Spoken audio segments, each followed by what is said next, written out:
Hey, what's up, closers?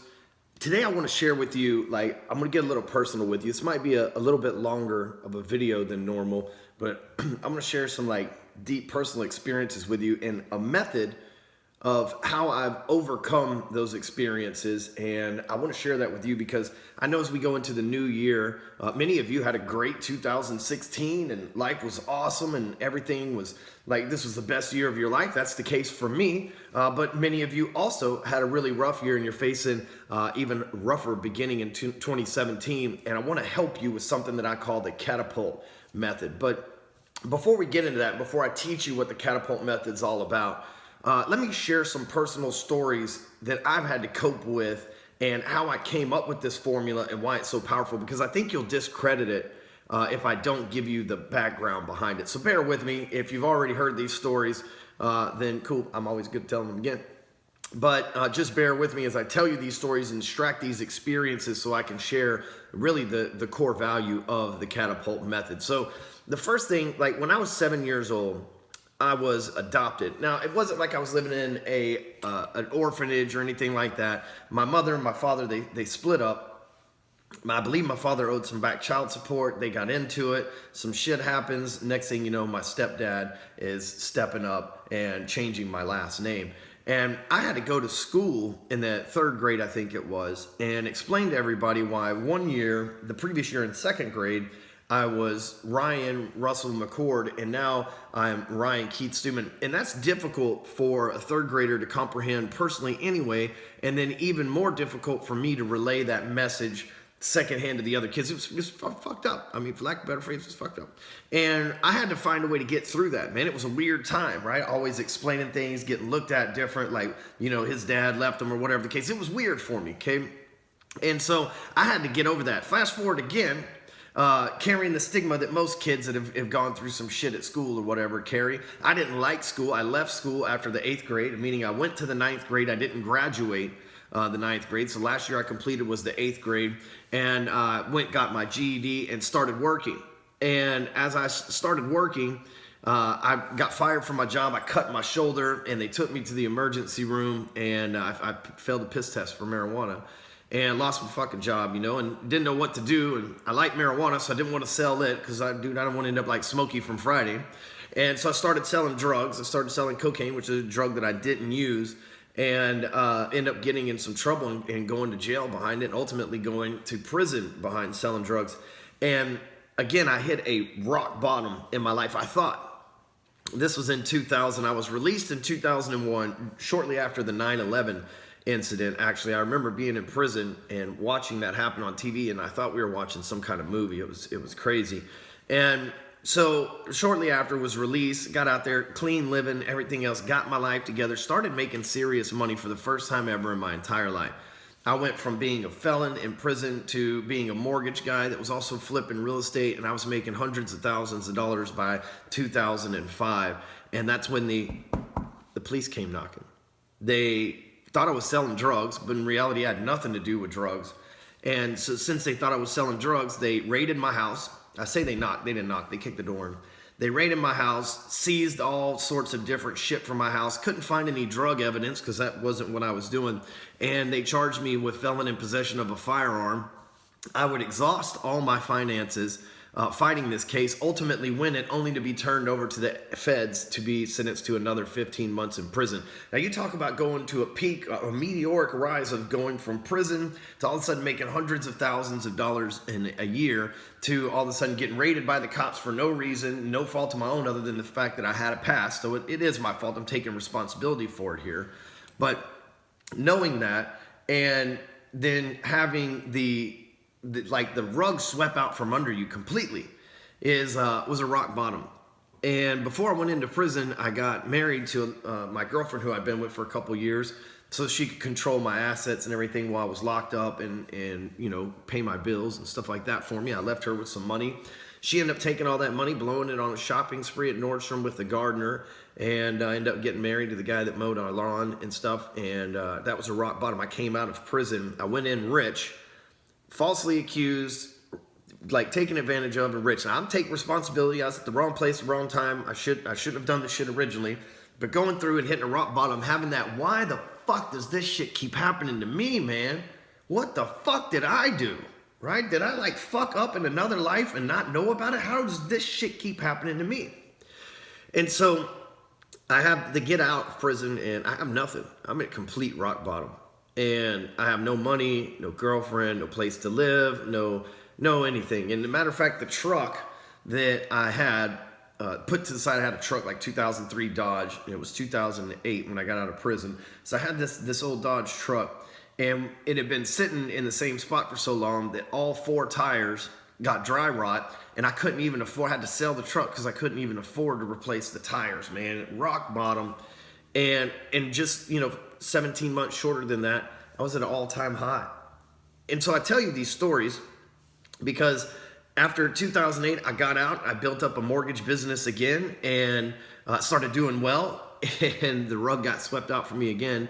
There was a thing called the Dodd-Frank Act passed, and I lost my ability to originate mortgages, which was my income stream. And again, it was like a rock bottom. It's like, I don't know what to do with my life. I spent all the time in prison preparing for when I came out and how I was going to dominate this whole, how I was going to dominate the mortgage industry. And then I started following my plan, and then like the rug was swept out from under me, man. It was fucked up. Well, I share this with you because now I sit here, I'm a multimillionaire. I've built a reasonable size organization. We have a huge following. We have thousands of clients that we've helped on every continent across the globe. And it's an exciting time to be me. But I would have never arrived here having gone through all that shit that I just explained to you. And I left a lot out. I give you the abbreviated version. But I would have never arrived here having gone through all that without having some sort of system for bouncing off the bottom when you hit rock bottom. And that's what I'm going to share with you today. I promised you in the beginning I was going to share with you my CATAPULT method. And CATAPULT is an acronym. And if you think about it, if you use the pressure, and it's more than an acronym, it's like a living translation, because let's say you have a catapult, right? And the catapult, as you can see this here, like this is the base, this is the catapult. As you pull the arm of that catapult, there's tension causing the catapult to pull down. It's tension that pulls the catapult down. And then when the tension's released, it springs forward, right? So whatever's released is there. So you think about the tension that's pulling you down. In order for the catapult to operate and sling the object, for the trebuchet to sling the object and create that momentum, it has to deal with all the pressure and stress pulling it back until it's released and able to catapult forward. Well, see, that's like a metaphor for how life works, especially for me. I can at least speak from firsthand. It's like when all that pressure and all that like tenseness and all that loud noise and everything is pulling you down, it's pulling the catapult back. The catapult's actually converting that. The same thing that's an obstacle, the pressure, the stress, pulling it in the opposite direction, the catapult's converting that to energy. And so the one thing that should hold the catapult back is the one thing that when there is a trigger moment, it is released and creates a massive amount of momentum. And so that's what the CATAPULT method is about, but it's a living acronym as well. It stands for, you can get out your pens and papers, ladies and gentlemen, maybe your Evernotes. The C, first C is commit to working through it. So every time that I've been faced with one of these obstacles that I just told you about, I've always said, you know what, whatever the case may be, this isn't the end. I know that right now, sitting here as a person that's, made multiple millions of dollars this year, I know that this isn't the end. I've got to commit to work through this as well. But I know that no matter what life's thrown at me, I've just said there's something on the other side. When I was sentenced to 15 months in federal prison after being on top of the world, I said, you know what?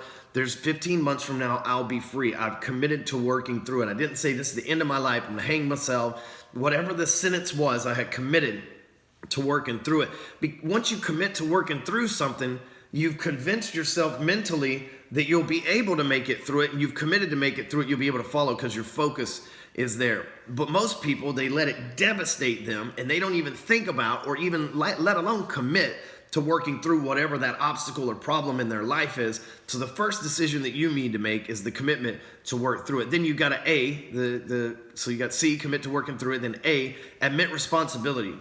If you'll notice, the whole time I've been telling you this story, I didn't say the damn police took advantage of me and it wasn't my fault and I was wrongly. Like I said, hey, I did some things that caused the triggers of event and I got what I deserved, or at least I got what I had earned, right? And the numbers don't lie, the results don't lie.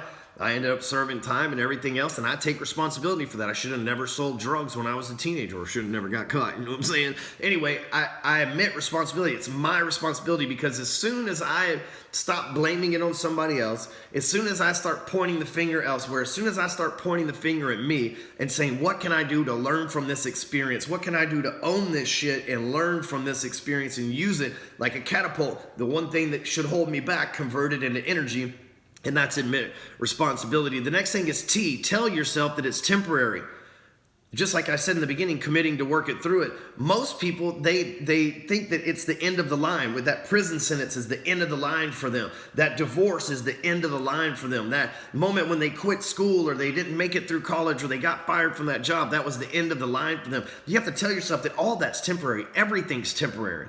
We'll go through a 70 to 100 year span of our lives if we're lucky, and everything that we'll do along the way will have been temporary. Nothing will have been permanent ever, and the same thing applies in your life. Even the guys that have been locked up for a long time, or even the arm of the catapult that's left in motion and armed for years at a time, there eventually is a release that triggers that, and that's what makes it temporary, right? Because you're not stuck wherever you're at forever. It is only temporary. And once you commit to working through it, and once you admit responsibility and tell yourself that it's temporary, you start looking at things from a long-term perspective and not just a poor me, what's going on right now. Then A, act as if you've already worked out of it. So don't start letting the problem that you're facing affect you to where you're fighting the problem. Start acting as if you've already solved the problem and gone around it, because you don't want to focus on the problem. If you focus on the problem, you'll only get more of the problem in your life. You want to focus on the solution of the problem, and as if the problem has already been solved, because what you focus on is what you get. And if you focus on that, that's what you get, motherfucker. That's what you get, motherfucker. You know what I'm saying? Anyway, get a little excited about that. So you have to act as if you've already worked out of it, because if you continue to stay in victim mode and you act like a little bitch and you're in victim mode, then how are you ever going to be able to see the long game to get outside of it? So put yourself in a position to win. That's P, catapult. Put yourself in a position to win. Oftentimes, when shit happens to us, we go into this poor fucking me, I'm such a crybaby, right? We go into this, I'm such a victim. Oh, she did this or he did this. Like, we go into this fucking bitch mode for some reason. And we try to put in, when you go into bitch mode, you start feeling sorry for yourself, and you start finding ways to self-sabotage. It's like, oh, I didn't deserve that. Let me fuck it up. Oh, I didn't work hard enough for that. Let me fuck it up. Oh, she's too good for me. Let me fuck it up. What you got to do is, if you're going through a rough time, don't bring more rough times on you, man. Put yourself in a position to win, son, right? Play every single, put yourself, so many people will set themselves up to continue to fail. Right? They went through the same process, and now they're going through it again. They're facing the problem again, and then they're putting themselves in a position to fail, because that's what we know. Most of us are used to making bad decisions. We make 100 bad decisions for every good decision that we make. And the good decisions are the moments that shape our lives, but the bad decisions are the moments that give us the experience. Stop putting yourselves in positions to lose. You deserve more than that. Put yourself in a position to win. Then you utilize every ace that you have, right? Play every single angle that you have. Now, I got this from my buddy Marshall Silver. He is a hypnotist and a magician and all this other cool stuff. And he tells me one night when we were having dinner together, he's like, dude, when I get in a position, whether I want to have a date with a woman, or whether I want to win a client over, or whether I want to close a deal on getting a seminar set up or whatever, I play every single ace that I have. And I'm sitting here thinking, you know what? That's a lot of people, they hold back. They say, oh, that would be cheating, or that wouldn't be fair. I wouldn't want to unleash this, that, or the other. And they don't play every ace that they have, which is the exact opposite of putting yourself in a position to win. You put yourself in a position to win, and then you use everything that you have available to you in order to win, you'll start winning, right? And then you'll go to L. You just let the stress and tension build. You see, because now you understand how a catapult works. You know that stress and tension is actually a good thing. It's making you tougher. It's building momentum. And as soon as there's something that lets go of that stress and tension, your momentum will begin, my friend. So understand that. If you are committing to working through it, you're admitting responsibility, you're telling yourself it's temporary, you're acting as if it's already worked out, you've put yourself in a position to win, you're utilizing every single ace that you have. Now the next thing is, while you're going through the shit, you just let the stress and tension build. Until you trigger the momentum, right? You think about it. What is the one thing that if this took place, it would get you out of the funk that you're in? It would get you out of the fucked up position you're in. You tell yourself, man, if I could just get $25,000. Well, how if you could just get $25,000? Well, if the Smith deal would just close. Right? That's the trigger. Play every ace you fucking have to put yourself in a position to fucking dominate and trigger that shit, right? You can't leave the arm of the catapult. You can't leave the arm down forever. In order for it to go into momentum, there has to be a trigger point that releases the arm, throws the shit forward, and that's what you're looking to do. You're looking to play every fucking single ace that you have and place yourself in a position to win so you can trigger that momentum to happen to where you can take off and get back to the fucking life that you deserve. Now that's how a catapult works. Let me go over this one more time. Catapult acronym, case now that you're like, no, do I have your attention now? Do I have your attention now? So let's check it out. Commit to working through it. Admit responsibility. Tell yourself it's temporary. Act as if you've already worked it out. Put yourself in a position to win. Utilize and play every single ace you have. Let the stress and tension build. Don't be scared of that shit. Don't be a little bitch. Don't fold under stress and tension. Just let it build. And then trigger the momentum. Look for that release point and make that shit happen. And now, it's time to stop feeling sorry for yourself. And even if right now you're on top of the world, if shit happens to you, come back here, reference this video, and catapult yourself into momentum. Later.